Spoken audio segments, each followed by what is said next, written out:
Welcome to this video on how to use the Annotate button at the top.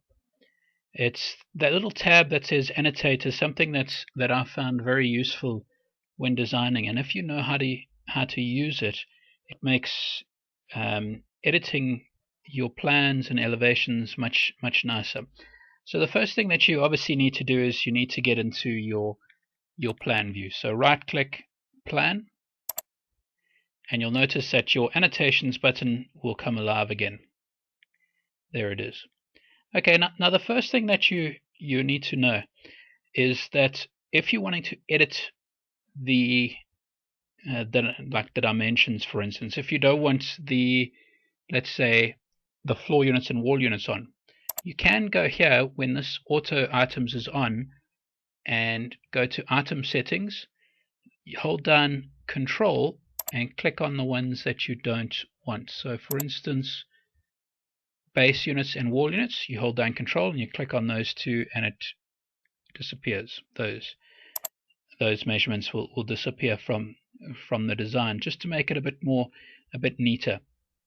Obviously, if you've got auto on, you click on auto, you go to annotate by and you go to unit name, and it will automatically put on the units for you. So if you put none, it will get rid of those while auto is on.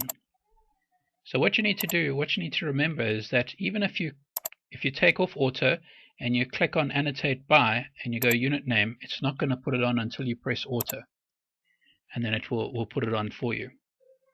So now you can change. I'm going to show you a few things to be able to edit some of the dimensions, and then we can have a look at it. So the first thing, if you wanted to edit your dimensions, let's say I put on my base units and wall units again. The first step that I want to do to edit it is undo the auto items. So you click on auto items on the dimension side, and then now you can edit your dimensions as you want. So for instance, if you don't want let's say all these this one measurement here, you can click on that, delete it, and it will disappear from the view. So the rest will remain. Now if you've got auto on, those will not reappear. Okay, but as soon as you press auto on, it will put that measurement back, because it will automatically put on all the measurements for you. So it's just one quick way. Let me do it the way that I like to do it, and I'm going to show you some of the tips and tricks that I've learned to do it.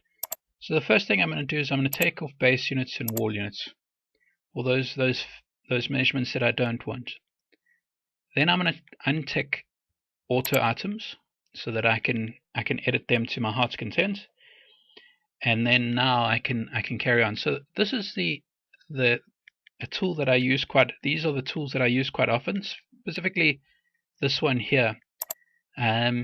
This automatically will tell you the size from one point to another. So if you're wanting to check your base over here, go from one side to the other, and that didn't work nicely. So let's one side to the other. 600. That's the width of the worktop. For instance, if you're wanting to, like you'll notice there, it didn't give me the measurement properly for the side of the unit. So if you click on this button, and this button here allows you to do a little bit more adjusting. So if you click on the edge, and let's say you go to the corner, it will give you the measurements there. So 950, that's the size of that, and 600. Now we've already got that. So I'm going to delete those two, and allows me to delete those. So I'm going to click over here and just go to, you can see it snapped to that point, and it goes there. Okay. Now those are the two units that or two items I use the most, specifically for getting my dimensions on different units. What you can do as well is you can click on let's say a wall, and you can say it's 3020 on dimension value. You'll notice there where it's 3 meters at the moment, and if I press enter, it will change that to 3020 without changing the actual wall. This is useful when, specifically when you don't have a true square and you've got like maybe one side's 3020 and the other one's 3 meters. The other side is maybe 2990. Let's say that side over there, and I'm going to type in here 2990. Press enter, and you'll notice that there it changes it. So now this side can be 3 meters. Now that's a bit more realistic of what a lot of the sizes are. So if, for instance, now you've got 3020 and this measurement is wrong. Let's say the 750 should be 770. You'll notice if I click on it, it will highlight this one and that one. So I'm going to delete both of those, and then I'm going to use this tool here, which is just my straight line tool. I'm going to go to the edge of that, click on one side, and go to the other side. Drag that upwards. Now what this allows me to do is I'm now able to edit it. So if I go here and I say on that 750 one, I go to 770, press enter, it allows me to do that. So it's just something useful to know. You don't have to build a room at strange angles. You can do it square and just put it on the measurements at a later stage. Okay, let's do the annotations a little bit, and I'll show you a little bit of that. If you click on a unit and you go to new, let's say that's that corner unit. I'm going to go click on this corner unit, go new. It pops up. Now I can say it's 900 by 900. Press enter, and you'll notice I can put that over there. Okay, if I click on this, I'm going to delete this quick.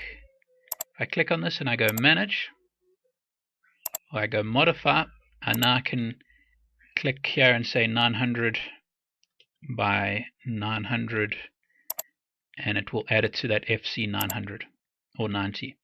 So it will give me the size for that. So that's what the modify button is. So you can do that for any of these. So let's say F2D. I can go modify, and I can call it, let's make it 900 width, and I can press OK. So now it will put F2D 900 width, and you'll be able to do that. So you can do that for all of them. But let's say, for instance, you want to put your own one. You just right click and you say position cursor where you want the annotation to be, and then at the top you click new to be able to create a new annotation. So let's say I want to put fridge, and I'm going to press OK. And so there it is there. I can move that, put it anywhere I like. I can click and drag and move it to where I need it. Let's say, for instance, you're wanting to put something outside, and you want to say new, and you want to point it towards that direction. Let's say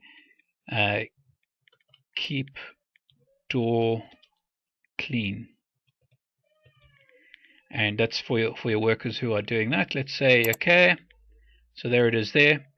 Now if you're wanting to move that around and then put an arrow, you can hold down Control, click and drag, and then when you get to the end you double click there, and then it puts in an arrow for you.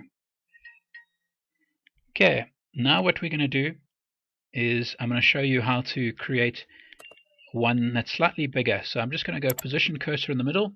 I can say new, and here I can say main kitchen, and I can go font, and now I can change it to any size I like. So if I want to say underline, if I want it bold, I can click on those. I can change what it looks like slightly, like for instance the font, for instance. I can do that. I can change color of that. So I can say it's red, or let's make it a different one. Let's go that kind of purple color there. I'm going to go OK, and I'm going to go OK again. Okay, there it is there. You'll notice it's in red because I've still highlighted it. If I click anywhere, you'll see it come up to the font that I need. So these are some of the features that I use. Another one that you can use is, for instance, if you if you're wanting to use this like main kitchen over and over again, you can also put your telephone number, your company name in the middle there as well. You can go manage, and you can go save this one here. And what you can do is you can say main kitchen, and you can say OK. So now it's stored there. So if I move my mouse pointer over there, I can go there, I can click on manage, and I can click on the one that I want, and it just adds it onto there. So you can do that for your company details, telephone numbers, or anything like that if you want to stick it into the middle of a plan. Now these are some of the features that I've used, and just to help you out. Another nice feature as well. Let's say new, and let's say window sill 1200 high. So I'm going to add that in, and I'm going to point it in the direction I want. So if I'm going to do it like this, I'm going to go Control, go down, click again, go all the way to the right hand side, click again, and go down, and then double click by the window. And then you can do the different shapes of arrows as well. So you can, it's very important to get used to the annotations, because it's very useful and very handy, so that you can do your proper plan and layouts. This ends this video on how to do your layouts and your annotations button.